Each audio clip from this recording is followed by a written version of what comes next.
നമസ്കാരം, കൊട്ടാരക്കര മീഡിയയിലേക്ക് സ്വാഗതം. പാലിയേറ്റീവ് ദിനാചരണത്തിന്റെ ഭാഗമായി കൊട്ടാരക്കര പടിഞ്ഞാറ്റിൻകര ഗവൺമെന്റ് UP സ്കൂളിൽ 14ാം വാർഡ് കൗൺസിലറും അധ്യാപകനുമായ തോമസ് മാത്യു പാലിയേറ്റീവ് പ്രതിജ്ഞ വിദ്യാർത്ഥികൾക്ക് ചൊല്ലിക്കൊടുത്തു. കൊട്ടാരക്കര നഗരസഭ ചെയർമാൻ SR രമേശ് പരിപാടി ഉദ്ഘാടനം നിർവഹിച്ചു. ഡോക്ടർ വാണി കൃഷ്ണ പാലിയേറ്റീവ് അവബോധ ക്ലാസ് നടത്തി. പരിപാടിയിൽ സിസ്റ്റർ ഷൈനി നന്ദി അറിയിക്കുകയും ചെയ്തു.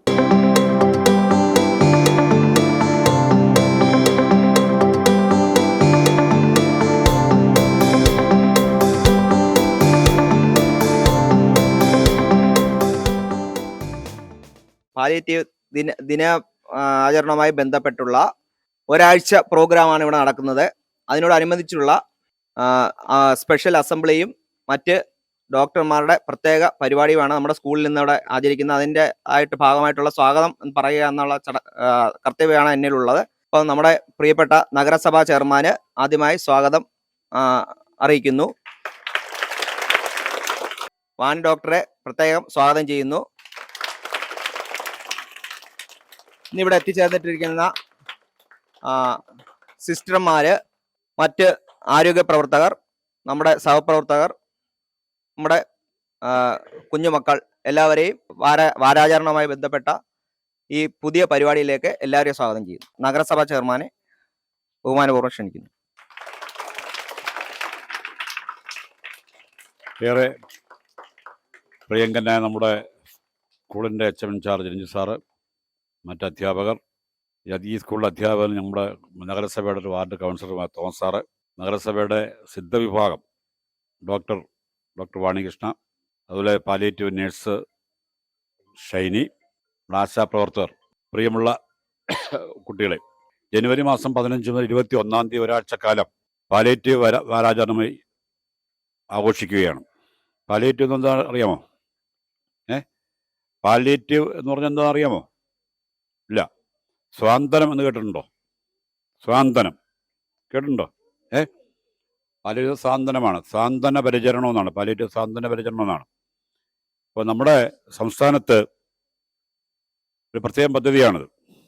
നമ്മുടെ എല്ലാ വീടുകളിലും നമ്മുടെ നാട്ടിൽ ഒരുപാട് ആളുകൾ അസുഖം ബാധിച്ച്, നമ്മുടെ അച്ഛനോ അമ്മയോ അല്ലെങ്കിൽ അപ്പൂപ്പനോ അമ്മൂമ്മയോ അതുപോലെ ആരെങ്കിലുമൊക്കെ തന്നെ അസുഖം ബാധിച്ച് കിടപ്പ് രോഗികളും അല്ലാതായി ബുദ്ധിമുട്ടുന്ന ആളുകളുണ്ട്, അല്ലേ? ഉണ്ടോ? നിങ്ങളുടെ വീടുകളുണ്ടോ? ഉണ്ട്. ചിലപ്പോൾ അവരെ മക്കൾ തിരിഞ്ഞു നോക്കത്തില്ല. നിങ്ങൾ നോക്കുമോ? നിങ്ങളുടെ അച്ഛനമ്മയൊക്കെ നോക്കുമോ? ഉറപ്പായി നോക്കുമോ? വയസ്സാകുമ്പോൾ നോക്കുമല്ലോ.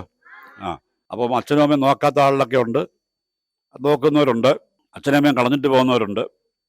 അപ്പോൾ ആ നിലയിൽ എല്ലാ നിലയിലും ഏറ്റവും കൂടുതൽ അവശതയും ശാരീരികമായ ബുദ്ധിമുട്ടും അനുഭവിക്കുന്ന ആളുകളെ പരിചരിക്കുക, അവർക്കാവശ്യമായ സ്വാന്തനം, അവർക്കാവശ്യം ആശ്വാസം അല്ലേ നൽകുക എന്നുള്ളതാണ് ഈ സാന്ത്വന പരിചരണം, പാലിയേറ്റീവ് കെയർ എന്ന് പറയുന്നത്. നമ്മളെല്ലാം അങ്ങോട്ടും ഇങ്ങോട്ടും സഹായിക്കുക ചെയ്യുന്നവരാണ്, ഉള്ളതുപോലെ സഹായിക്കുന്നവരാണ്. അപ്പം അതിൻ്റെ ഭാഗമായിട്ടാണ് ഒരു പാലിയേറ്റീവ് ദിനം ആചരിക്കുന്നത്. നിങ്ങൾക്കൊരു പാഠം, ഒരു അനുഭവം എന്താ വെച്ചാൽ, ഞാൻ ആദ്യം പറഞ്ഞ പോലെ നമ്മൾ അച്ഛനമ്മയെ നോക്കണം. പാലിയേറ്റീവ് ദിനമായി പ്രതിജ്ഞ എടുക്കുന്നുണ്ട്.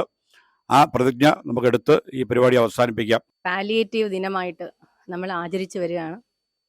അപ്പോൾ അതിൻ്റെ ഭാഗമെന്നോണം ഈ ഒരാഴ്ച, അതായത് ജനുവരി 15 മുതൽ 21 വരെ നമ്മൾ ഒരു വാരാചരണമായിട്ട് നമ്മൾ ചെയ്യുകയാണ്.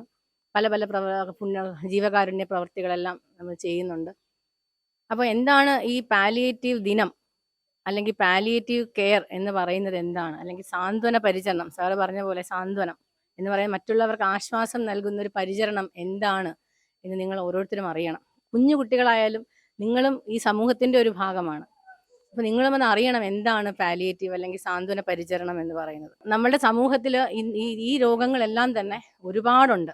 അപ്പം നമ്മുടെ ചുറ്റുമുള്ള വീടുകളിലെല്ലാം തന്നെ ഒരുപാട് പേര് ഈ ഒരു ദുരിതം അനുഭവിച്ച് ജീവിക്കുന്നവരുണ്ട്. അപ്പം ഈ ഒരു സാന്ത്വന പരിചരണം എന്ന് പറയുമ്പോൾ ഈ ദുരിതം അനുഭവിക്കുന്ന ആ വ്യക്തിക്കും കുടുംബത്തിൻ്റെയും അവരുടെ ജീവിത നിലവാരം അല്ലെങ്കിൽ അവർ ജീവിക്കുന്ന അവസ്ഥ ഉയർത്തി കൊടുക്കുക എന്നുള്ളതാണ് നമ്മൾ ഇതുകൊണ്ടുള്ള ലക്ഷ്യമാക്കുന്നത്.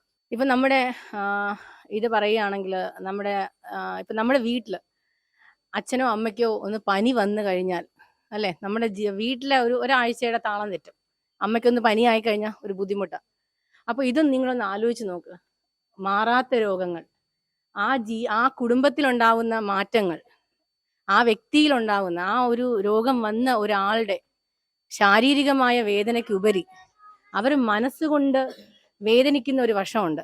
അതായത് ആ കുടുംബത്തെ നോക്കിക്കൊണ്ടിരുന്ന ഒരു വ്യക്തി പെട്ടെന്ന് അവരൊന്നുമല്ലാതെ അവർ മറ്റൊരാളെ ആശ്രയിച്ച് ജീവിക്കുന്ന ഒരു അവസ്ഥ എന്ന് പറയുന്നത് ശരിക്കും വേദനാജനകമായ ഒരു അവസ്ഥയാണ്. സ്കൂളുകളിൽ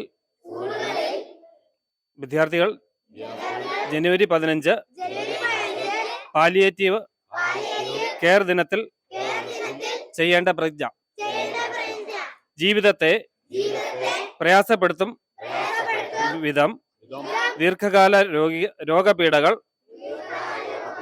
അനുഭവിക്കുന്ന രോഗികൾക്കും അവരുടെ കുടുംബത്തിനും നൽകുന്ന സമഗ്ര പരിചരണമാണ് പാലിയേറ്റീവ് കെയർ എന്ന് ഞാൻ മനസ്സിലാക്കുന്നു.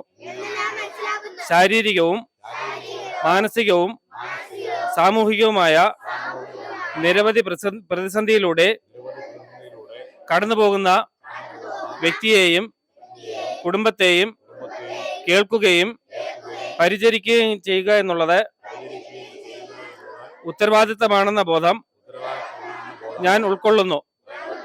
രോഗപരിചരണം ഔദാര്യമല്ല, അവകാശമാണ്. ഈ അവകാശം കിടപ്പിലായവർക്കും ഗുരുതര രോഗപീഠകൾ അനുഭവിക്കുന്നവർക്കും എത്തിക്കുവാൻ ഞാനുമുണ്ടാവും. വീട്ടിലും സുഹൃത്തുക്കൾക്കിടയിലും അയൽപക്കത്തും ഈ വർഷത്തെ പാലിയേറ്റീവ് കെയർ സന്ദേശമായ ഞാനുമുണ്ട് പരിചരണത്തിന് എന്ന ആശയം പ്രചരിപ്പിക്കുവാൻ ഞാൻ ശ്രമിക്കുന്നതാണ്. പ്രതിജ്ഞ പ്രതിജ്ഞ പ്രതിജ്ഞ. ബഹുമാനപ്പെട്ട ചെയർമാൻ, വാർഡ് കൗൺസിലറായ തോമസ് മെമ്പർ, പ്രിൻസിപ്പൽ, അധ്യാപകർ, ഡോക്ടർ സിദ്ധയില മാഡം, എൻ്റെ സഹപ്രവർത്തകർ, ഇന്ന് പാലിയേറ്റീവ് ഡേ ആയിട്ട് നമ്മൾ ഈ സ്കൂളിൽ വാരാചരണം ആഘോഷിക്കുകയും പ്രതിജ്ഞ ഏറ്റുപറയുകയും ചെയ്തു. എല്ലാ കുഞ്ഞുങ്ങൾക്കും ഇതിനെ സംബന്ധിച്ച എല്ലാവർക്കും നന്ദി അറിയിക്കുന്നു.